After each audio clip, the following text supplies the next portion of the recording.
नमस्कार दोस्तों, स्वागत है आपका थार समाचार चैनल पे। आज हम फिर से बात करेंगे डांगाबाज मुद्दे की। फिलहाल में ही डांगाबाज मुद्दा जो कि बहुत ज्यादा गरमाया हुआ है और ये अब राजनीति मोड़ ले लिया है एक तरीके से, जिसमें हर दिन आए कुछ ना कुछ अलग देखने को मिल रहा है।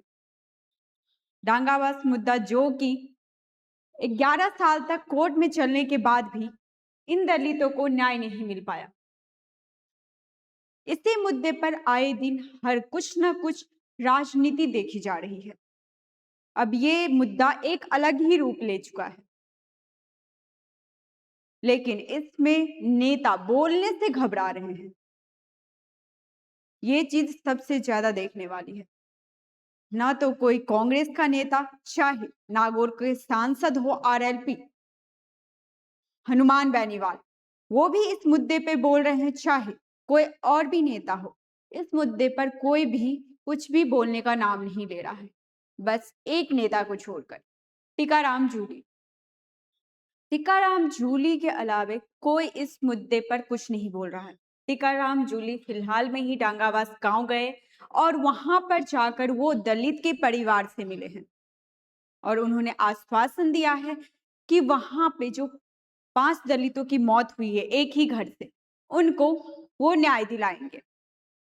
और ये मुद्दा अब ज्यादा ही गर्माता जा रहा है, क्योंकि आज 11 अगस्त है और 12 अगस्त को पूर्व मंत्री राजेंद्र सिंह हुड्डा ने 12 अगस्त को जयपुर में कूच करने की बात बोली थी। अब देखना मजेदार होगा कि 12 अगस्त को क्या होता है। लेकिन इसी मुद्दे में हम राजनीति की जैसे बात किए हैं, तो कौन कौन नेता है जो कि इस मुद्दे पर बिल्कुल चुप्पी साधे हुए हैं। टीकाराम जूली जो कि एक कांग्रेस पार्टी के नेता हैं, लेकिन इनके जो और भी नेता हैं वो इस मुद्दे पर बिल्कुल चुप्पी साध कर बैठे हैं। टीकाराम जूली ने ये चीज बोला कि डांगाबाज मुद्दा जो कि 11 साल तक कोर्ट में चलने के बाद भी उन 5 दलितों को न्याय नहीं मिलना, ये बहुत अफसोस की बात है।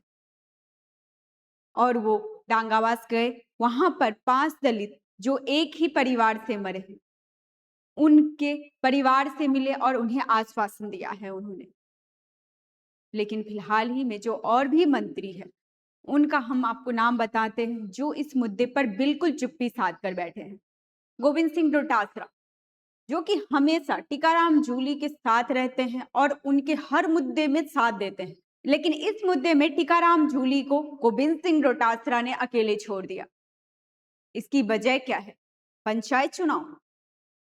क्या बस जाट वोट बैंक साधने के चक्कर में ये किसी भी मुद्दे पर, ये जो 5 दलित मरे हैं, इस मुद्दे पर बोलना सही नहीं समझ रहे हैं?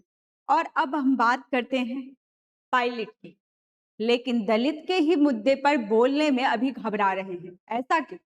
अगर वो अभी दलित के मुद्दे पर नहीं बोलते हैं तो आगे चलकर क्या उन्हें पंचायत चुनाव में अच्छे वोट बैंक मिल पाएंगे? क्या उनकी धाक जमेगी? अगर वो अभी ही दलित के पक्ष में नहीं बोलते हैं तो आगे जाकर दलित भी उनके लिए क्या वोट देगी? इसीलिए पायलट को इस मुद्दे में 5 दलितों के लिए आवाज उठानी चाहिए और उनके पक्ष में बोलना चाहिए। अशोक गहलोत जो कि राजस्थान के पूर्व सीएम रह चुके हैं, वो भी इस मुद्दे पर बिल्कुल चुप्पी साध कर बैठे हैं। ना वो 5 दलित के बारे में कुछ बोल रहे हैं और ना उनको न्याय दिलाने की मांग के लिए कुछ भी ट्वीट कर रहे हैं, जबकि अशोक गहलोत हर मुद्दे पर सोशल मीडिया पर ट्वीट करते हैं और हर मुद्दे पर वो सरकार को एहसास दिलाते हैं कि ये चीज गलत है और ये सही है। फिर इस मुद्दे पर वो सरकार को ट्वीट क्यों नहीं कर रहे हैं और 5 दलितों के बारे में क्यों नहीं वो कुछ बोल रहे हैं? और अब हम बात करते हैं कांग्रेस के नेताओं के साथ साथ और भी नेताओं की, जैसे कि दिव्या मदन्ना। ये भी हर मुद्दे पर आवाज उठाते हैं, लेकिन इस मुद्दे पर बिल्कुल चुप्पी साध कर बैठे हैं। ऐसा क्यों?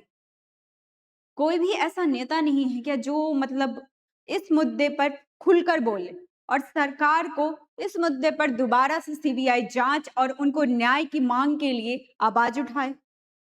मुकेश भाकर, वो भी हर मुद्दे पर सोशल मीडिया पर कुछ ना कुछ आए दिन ट्वीट करते ही रहते हैं और सरकार को घेरते रहते हैं। लेकिन इस मुद्दे पर मुकेश भाकर ने भी बिल्कुल चुप्पी साध रखी है। ना तो वो कुछ बोल रहे हैं और ना ही ट्वीट कर रहे हैं। क्या ये सही है? क्या वो जो 5 दलित मरे हैं वो खुद खुशी कर लिए हैं? क्या उन्होंने खुद को ही खत्म कर लिया है? उनका कोई भी हत्यारा नहीं है। ऐसा हो ही नहीं सकता है। कोई इंसान खुद को कैसे मार सकता है? तो इस मुद्दे पर इन लोगों को आवाज उठानी चाहिए और इन 5 दलित को न्याय दिलाना चाहिए। लेकिन हर नेता मतलब ऐसे चुप्पी साध कर बैठे हैं जैसे कि कुछ 11 साल तक मतलब 2015 में कुछ हुआ ही नहीं था और उन 5 दलितों की मौत ही नहीं हुई है।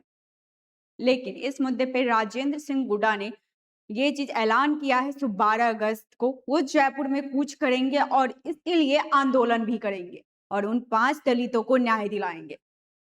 लेकिन देखना कल दिलचस्प होगा, सो क्या होता है? क्या उन 5 दलितों को न्याय मिल पाता है या फिर ये सारा मामला जो कि एक राजनीति मोड़ ले लिया है, ये पंचायत चुनाव और चुनाव में ही बटके रह जाएगा? क्या ये जो कांग्रेस के नेता है वो बस जाति देखकर वोट बैंक के लिए ही इन लोगों से बात करते हैं? क्या ऐसे मामले में वो उनका पक्ष नहीं लेंगे?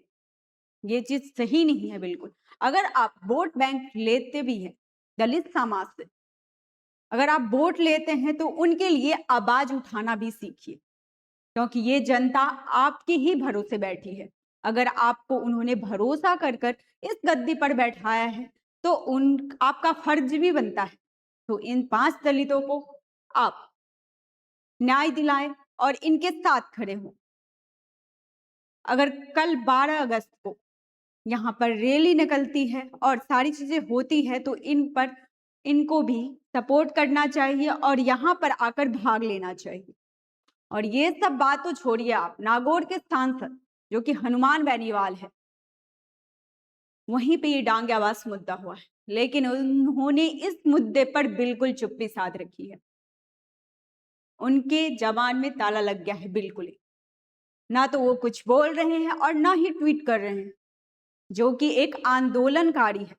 हर मुद्दे पर वो सरकार को ललकारते हैं, फिर भी इस मुद्दे पर उनकी चुप्पी क्यों ऐसी साध रखी है उन्होंने? क्या पंचायत चुनाव इन 5 दलितों से बढ़ के हो गया है?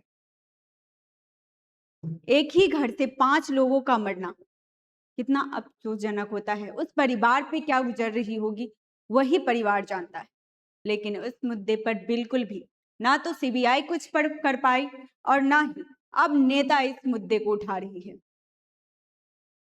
बल्कि उनको दलितों के लिए आवाज उठाना चाहिए। अगर पंचायत चुनाव आती भी है, क्या बस चार्ट वोट बैंक के चक्कर से ये लोग दलितों के ये 5 दलित जो है इनके न्याय को दबाना सही लग रहा है आपको? ये सारी बातें आप कमेंट में जरूर बताइएगा और आगे क्या होता है, 12 अगस्त को कल क्या घटित होती है, ये सारी अपडेट हम आपको देते रहेंगे।